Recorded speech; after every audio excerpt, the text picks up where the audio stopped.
Halo guys, welcome back to Wonder Kids Podcast.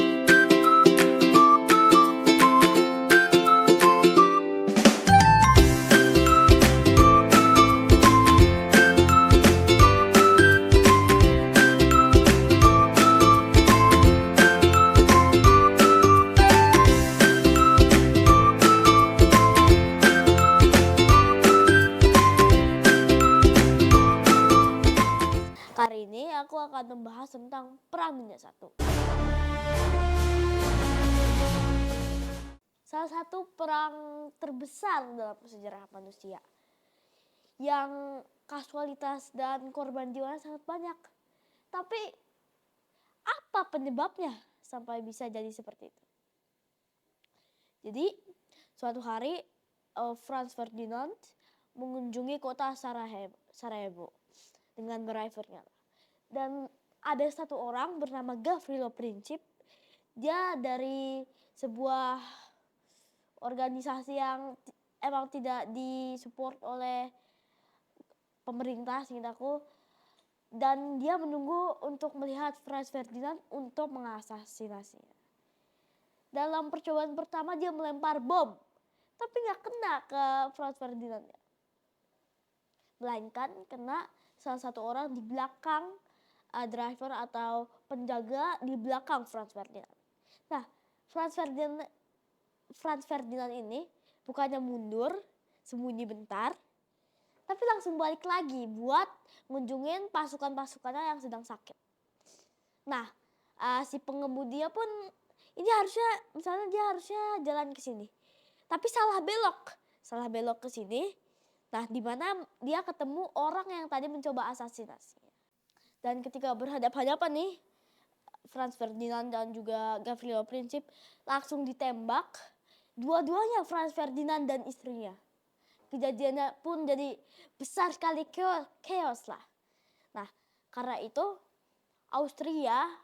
kerajaan Austria-Hungaria meminta ultimatum yang sangat ibaratnya mustahil lah untuk dituruti buat para orang Serbia. Nah, Serbia menolak. Lalu Austria-Hungaria deklarasi perang ke Serbia. Jerman teman Austria-Hungaria. Rusia, Prancis teman Serbia. Nah, di saat ini Inggris belum masuk perang karena mereka masih ragu lah untuk memasuki perang tersebut. Nah, Jerman punya satu pendirian kuat, yaitu taktik. Karena mereka tahu Rusia itu sangat besar dan pasti akan susah mengelola banyak tentara mereka itu. Jadi rencana mereka adalah mengalahkan Prancis duluan, lalu baru fokus terhadap Rusia. Dan karena mereka mau mengalahkan Prancis duluan, mereka meminta Austria-Hungaria untuk membantu mereka untuk menyerang Rusia. Pas ditanya ibaratnya, kamu bisa nggak? Austria-Hungaria bilang aman bisa. Tapi malah kebobolan sama Rusia. Jadi kedorong penubat. Jadi kayak misalnya mereka kalah lah sama Rusia karena nggak ada yang pikir bahwa Rusia akan selesai memobilisasi tentaranya secepat ini. Dan juga plus Austria-Hungaria kesusahan dalam front Serbia. Karena Serbia menahan serangan Austria-Hungaria. Nah, Jerman tuh berpikir di perbatasan wilayah Prancis dan Jerman ada sebuah pertahanan ketat yang bernama Maginot Line. Dan kalau misalnya mereka mau cepat ngalahin Prancis, mereka nggak punya waktu buat ngelewatin ini dan jebakan-jebakan lainnya. Alhasil mereka menyerang negara netral, yaitu Luxembourg dan Belgia. Nah, ini pemicu Inggris masuk ke perangnya. Karena Inggris ibaratnya, lah Belgia salah apa? Kok kamu serang? Akhirnya pas Inggris masuk, Jerman makin terkeroyok lah. Dan juga Montenegro juga udah masuk perang ya BTW. Nah, Jerman udah nyerang Belgia nih dengan banyak sekali tentara. Lalu mereka udah mau masuk nih. Dan di Prancis mereka juga udah mau mulai menang nih. Tapi Jerman tuh didorong sama Rusia. Karena mereka kayak apa ya, nggak fokus gitu, orang lagi nyerang Prancis, Rusia udah selesai duluan, didoronglah si Jerman itu. Tapi akhirnya Jerman mengirim sebagian tentara yang tadinya fokus pada front Prancis, mereka setengah dialihkan kepada wilayah front Rusia. Nah, Jerman malah jadi lebih bagus perang lawan Rusianya. Karena langsung didorong, soalnya ibaratnya teknologi Rusia, peralatan Rusia, dan equipment perangnya itu nggak setara sama Jerman. Jadi gimana mau menang? Bahkan ada berkali-kali waktu di mana Rusia tentaranya jauh lebih banyak dari Jerman, tapi yang menang tetap Jerman.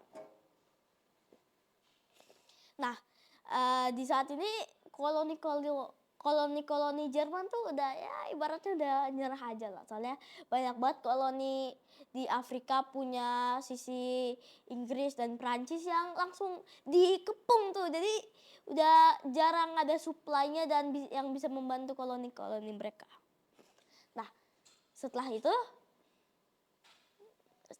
Jerman pun ya mereka harus bermain taktik, soalnya kalau enggak mereka pasti perlahan-lahan bakal kalah.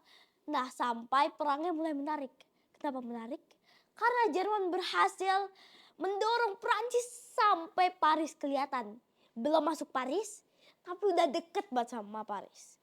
Nah, salah satu komandan Prancis, ia bilang kita harus melakukan sesuatu atau enggak Paris jatuh, kita bisa kalah. Akhirnya dia memberikan pesan untuk para tentaranya untuk jangan mundur lagi, langsung aja serang. Nah, karena itu menghasilkan sebuah stalemate lah antara sisi Jerman dan sisi Prancis dan juga Inggris.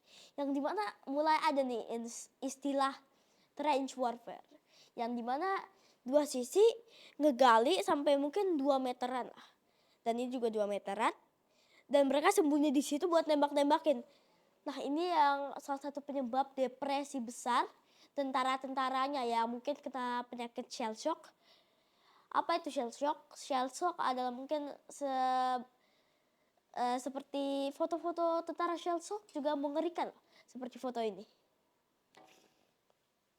Nah, karena itu mereka jadi nggak bisa maju. Prancis nggak bisa maju, Jerman juga nggak bisa maju. Soalnya mereka stalemate, ibaratnya nggak ada yang bisa maju lah. Sampai Central Power punya teman baru. Siapa itu teman barunya? Ottoman Empire. Ottoman Empire pengen masuk ke perangnya, sebenarnya dibagi lah negaranya. Ada dua opini, ada yang mau perang, ada yang nggak mau perang. Tapi yang mau perang nih lucunya, daripada berdiskusi lebih lanjut, mereka malah mengirimkan beberapa kapal untuk menyerang area-area Crimea Rusia. Jadi mau gak mau mereka udah diperang. Yang ya jadi sekarang Ottoman udah masuk perang. Nah, sisi Triple Entente juga sekarang udah punya teman baru nih, Italia. Sebelumnya mereka berteman dengan Jerman dan Austria Hungaria. Tapi mereka ditawari beberapa tanah yang jika mereka menang akan diberikan kepada Italia. Yang akhirnya mereka terima lah. Singkat cerita, udah banyak banget yang telah terjadi. Banyak banget kasualitas dan ini perangnya sangat dalam skala yang besar. Jepang pun juga join di sisi Inggris dan Prancis karena mereka lebih dari senang untuk ngambilin koloni-koloni Jerman yang ada di Southeast Asia, yang ada di bagian Pasifik itu. Karena mereka juga lagi sibuk nih buat kerajaan baru si Jepang. Nah, karena Austria Hungaria belum bisa ngalahin Serbia, mereka pun panggil teman baru lah, Bulgaria. Bulgaria mengalami kekalahan pada perang Balkan sebelumnya, dan mereka ingin balas dendam gitu, mereka ingin menjadi lebih besar dan menjadi lebih kuat.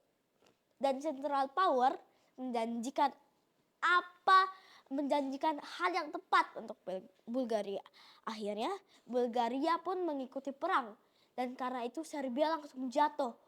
Karena ibarat dikeroyok dari atas dan dikeroyok dari samping. Boom, musnah Serbia. Tentara Serbia pun lari ke Albania nih. Tolong, kita lagi dikejar. Nah, karena Austria-Hungaria punya sedikit relationship dengan Albania ya. Jadi mereka ingin melakukan invasi friendly. Dan dalam invasi friendly itu mereka mengokupai lah wilayah Albania untuk menangkap tentara Serbia. Kebanyakan sih lari dari air ya, tapi itu kebanyakan lari dari laut. Tapi ada beberapa yang bisa ditangkap juga sama tentara Austria. Nah, jadi sebelum perang ini udah ditentukan hal-hal yang boleh dijadikan, hal-hal yang boleh dilakukan dan yang tidak boleh. Semuanya udah menyetujui tuh tentang hal itu. Tapi Jerman basically mereka kan ada aturannya, nggak boleh menarget warga sipil. Tapi Jerman mungkin punya meeting, ngapain sih ngikutin peraturan ini, orang kita lagi perang juga. Akhirnya dibom-bomin tuh kota-kota Inggris. Dan karena biar setara lah, para sekutu pun memberikan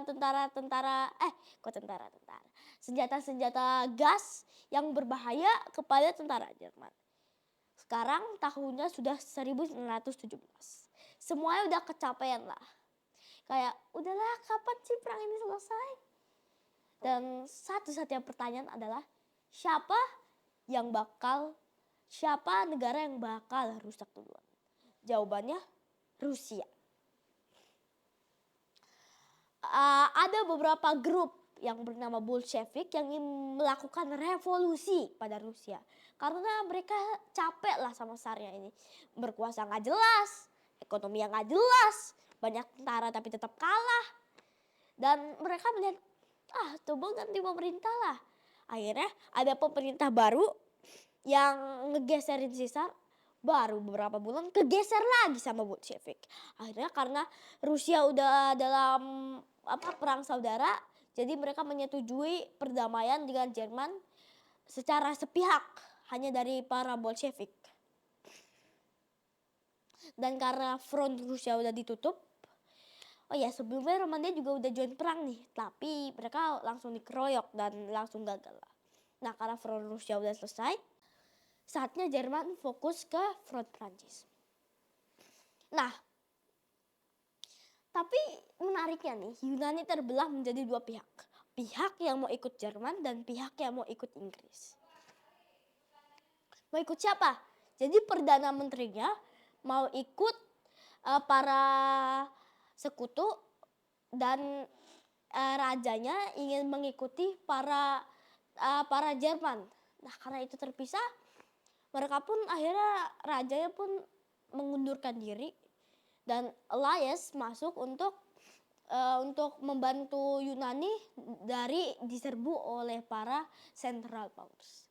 Nah, Amerika udah mulai lebih kelihatan untuk join perangnya melawan Jerman. Karena apa? Mereka udah nge-supply Inggris dan sekarang mereka salah satu ekonomi terbesar pada saat itu. Nah, karena itu Jerman menuliskan surat kepada Meksiko untuk kayak gini lah mungkin isinya. Meksiko, coba serang Amerika deh. Join sisi kami. Nanti kami akan berikan beberapa hadiah jika kita bersama bisa memenangkan perang ini. Dan lucunya surat itu diintercept lah, diambil sama para tentara Inggris di lautan. Lalu dikirim ke Amerika. Nah, itu tuh udah cukup untuk membuat Amerika. Udah kita deklarasi perang sekarang juga. Amerika udah deklarasi perang ke Jerman. Jerman berpikir, kita harus cepat-cepat ngalahin Prancis atau enggak tentara Amerika yang fresh dan baru akan mengalahkan kita langsung. Dan karena udah telat, tentara Amerika udah nyampe, Jerman mau meluncurkan beberapa serangan harapan terakhir lah buat ngambil Paris. Serangan pertama bagus, serangan kedua lebih bagus. Tapi di serangan ketiga sumber daya mereka makin lemah. Sedangkan tentara-tentara Amerika, Inggris dan Prancis makin kuat. Dan juga pelan-pelan mereka didorong dari Perancis setelahnya. Keadaan gak terlihat bagus buat Central Power. Ottoman pertama keluar dari perang. Disusul Ottoman dan Bulgaria, dua pihak yang pertama keluar dari perang. Austria-Hungaria udah gak bisa nahan korban jiwa yang berterus-terusan, korban jiwa yang meninggal setiap hari, mereka udah gak bisa tahan.